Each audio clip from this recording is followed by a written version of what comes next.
my name is Priscilla Boiardi. I am the research manager of EVPA, and I'm here, as you can see, with many panelists today to talk about non-financial support models. So why did we decide to do a session on non-financial support? Well, because in the past year with EVPA, we have done a huge research project that has involved a large number of experts coming from the world of practice, like Jenny North from Impetus PEF, but also from the academia, like NOAA, and also some pro bono supporter, like the Thomson Reuters Foundation. Shura is here to represent. So, so there is this sentence of Socrates that I really like, which says that the secret of change is to focus all your energy not on fighting the old, but on building the new, which is basically what non-financial support does. It's helping social purpose organizations build in the next phase in their development. So when we started the research, the first thing we did was to look for a definition of non-financial support. And after the discussion with our practitioners, this is the definitions we have come to. It's support services that VPOs, so venture philanthropy organizations, so the investors, offer to their investees, which we also call at the VPA social purpose organizations, to increase their societal impact, but also their organizational resilience and their financial sustainability. So what do we mean with societal impact, organizational resilience, and financial sustainability? We believe that these are the three main areas of development of social purpose organizations. So social impact is the social change on the target population, so on the beneficiaries, that results from the actions of the social purpose organization. Financial sustainability and organizational resilience have more to do with the organizational side and less with the social impact side. So financial sustainability is the assessment that the organization has enough resources to pursue its social mission. And that doesn't mean that the organization needs to be self-sustaining, so producing its own revenues. It can also be that it has a solid business model where it's clear where the sources come from. So if it's from other funders or if it's from revenue-generating activities. And the third pillar is, of course, organizational resilience, which is the assessment of the degree of maturity of the social purpose organization. So how the management has developed, how strong the organization is in terms of governance and of also fundraising capacity, the skills of the team, etc. So we all know that non-financial, you all know what venture philanthropy is. That's why you're here. You're our practitioners. But you all know that non-financial support is one of the big building blocks of the venture philanthropy approach. We all know it's crucial. We have anecdotal evidence showing that it's crucial. But as you can see from results from our annual survey, venture philanthropy organizations still find it very difficult to quantify its costs. So as you can see from the picture on the left, only 6.5% of the total spend, so the amount of money spent by venture philanthropy organization, is spent on non-financial support. This is really not a reasonable figure. This is wrong. And why is that? Because the proportion of organizations that measure the non-financial support, as you can see, the proportion of organizations that say they never measure non-financial support is quite high. So it's 33%. So we have realized that there was a need to discover, first of all, which were the services provided, second, who provides what, and what is the monetized cost of providing these services, how the services are delivered, and also how the investees value the non-financial support provided, so how much they see it as useful to their own development. So as I was saying, we gathered an expert group composed of 24 practitioners, academics and service providers, and we went through a learning journey, which started from knowledge gathering, some webinars. We gathered all the experts first in Brussels in March, and then again in London at Impetus PEF premises in September. And now we finally have our non-financial support report, which is basically proposing a 5-steps approach to impact measurement, to non-financial support. The first step is what we call the mapping of the venture philanthropy organization's assets. The second is the assessment of the needs of the social purpose organization. The third is the development of what we call the non-financial support plan. The first step is the actual delivery of the non-financial support. And of course, the last but not least is the assessment of the value for the investee of the non-financial support provided, but also of its impact, so how much it made the organization develop. So what do we mean by mapping venture philanthropy organizations' assets? So we propose in all through this report a number of tools which we hope practitioners will find useful in their day-to-day operations. And for the first step, we propose 3 tools. The first one we call the non-financial support mapping tool, which is a map of all the potential types of non-financial support that can be provided to social purpose organizations. The second one is what we call the asset mapping tool. So what we say is that once the venture philanthropy organization has looked at all the potential types of non-financial support it can provide, it's very important that it takes a step back and assesses which services are core to its operations and which services are non-core. And once it has done this, it can assess which services will be provided by its own team, so the core services, and which can be provided by external partners. And after my presentation, Jenny will explain in further detail how they do this at the practitioner's level at ImpetusPEF. And the third tool we propose is a tool to monetize the cost of non-financial support.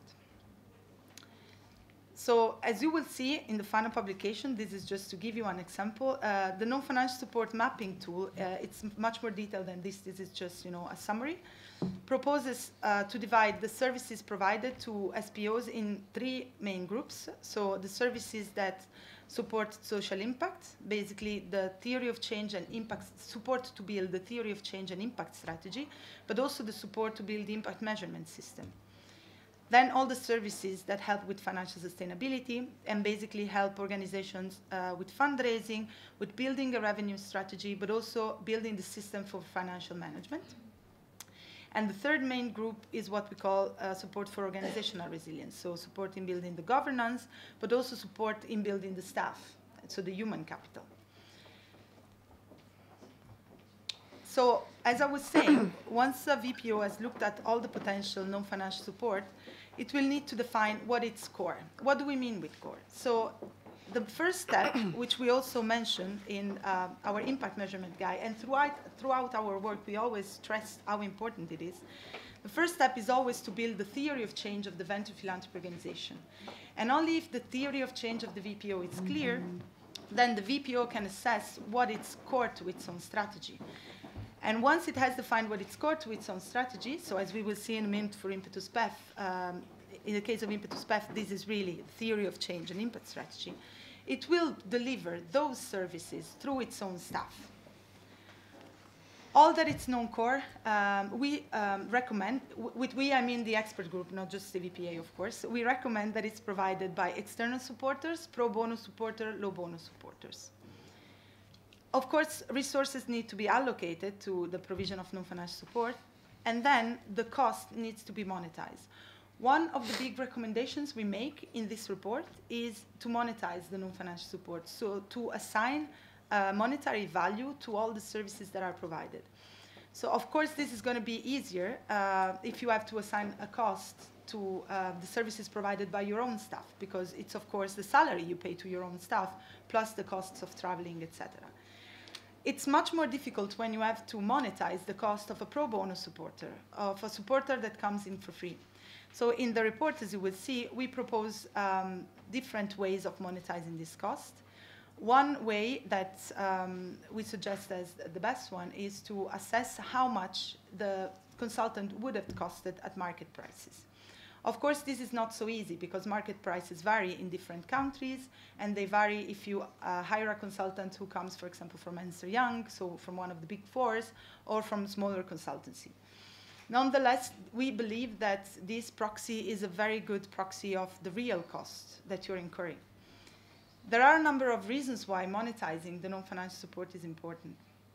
One is just, of course, to know how much you're actually spending, what is the value of what you're providing to your investees, to show the investees how much you're bringing to them that is not the money. Another reason is also for fundraising. So you might want to show to your investors how much you're actually bringing. So the venture philanthropy approach is a costly approach. We all know that, because it doesn't just bring money, it brings a lot of other things. And monetizing the non-financial support you're providing, both with your internal staff and with your external pro bono, or low bono, or general consultant, is a good way of showing to your investors and potential other investors how much the venture philanthropy approach, what is the real value of the venture philanthropy approach, how much the venture philanthropy approach is bringing to the investee, which is really going beyond the simple provision of money. So once the VPO has mapped its own assets and has decided what to bring to the investees, step 2 is what we call assessment of the needs of the SPO. So the questions to be asked here are, what are the general needs of the social purpose organizations of the investees? And the second important question to ask is, are these needs addressed by the VPO's core non-financial support strategy? The rationale behind this is that there must be an alignment between what the venture philanthropy organization can and wants to provide and what the social purpose organization actually needs. And to go through this step, we propose, and this is once again like summarized version of the tool, we propose a needs assessment tool. So a tool that it's, we hope will be helping practitioners assess the stage of development of the investee on each of the 3 capability areas, but will also help the investee self-assess where it is in each of these development capacity areas of development. The idea behind this is that if you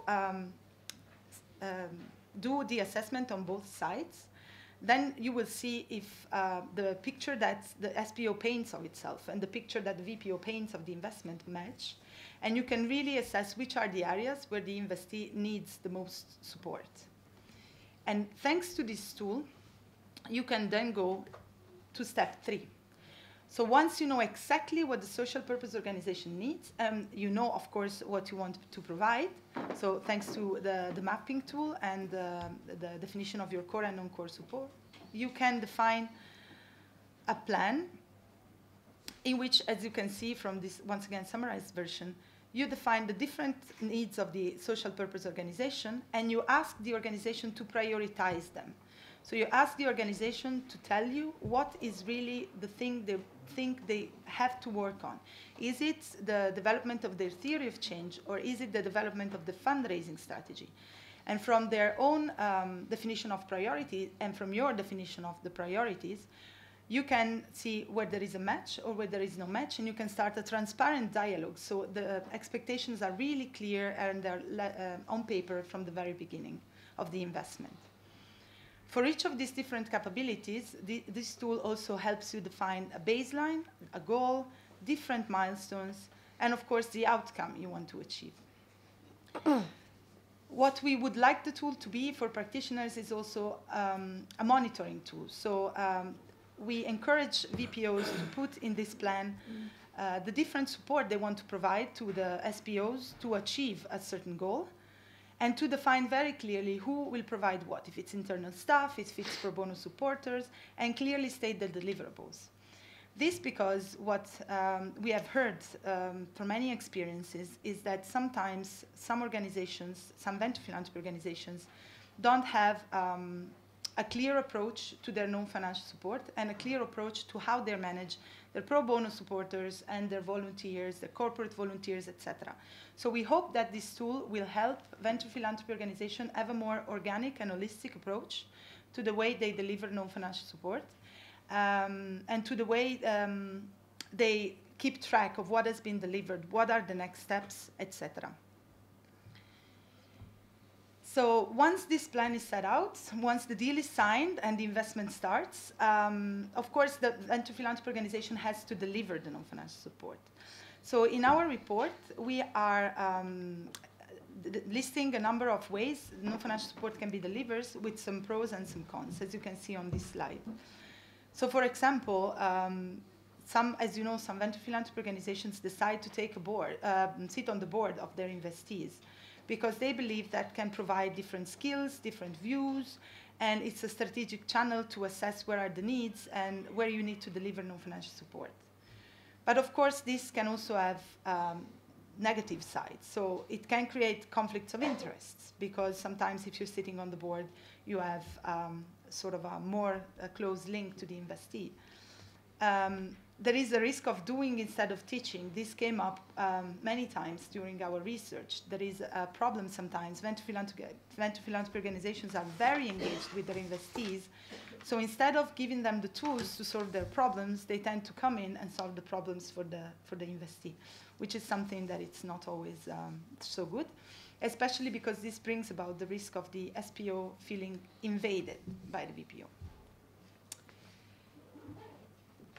So last but not least, step 5 is about assessing the cost and the value of non-financial support. So when we engaged in this research project, one of the things we really heard from many sides was that there is no existing tool that tries to put together the cost of what you're providing with the value of what of the investee is placing on the support you're providing, but also with the actual development in terms of KPIs of the social purpose organization. So with this tool, we have tried to put these different dimensions together. So we are, in this tool, we are trying to put together the mapping of the non-financial support that has been delivered to the investee, the total monetized cost, monetized according to the monetization tool that we have presented in step 1, the different deliverables, but also the value that the investee places. And Noah will tell us a little bit more about different studies on how to value the non-financial support. But in general, what we want to stress in this tool is that it's really important to ask the investees how much they appreciated the support that they have been provided with compared with the monetized cost. And this needs to be linked with the actual developments. Why? Because all the resources of all venture philanthropy organizations are limited. So it's very important that they are used for supporting the investee in a way that really makes a difference. So so it's really important to assess whether the cost of what has been provided has really made an impact on the investee. And it's really important that the investee sees the impact that has been made to its organization. So this was, in a nutshell, our 5 steps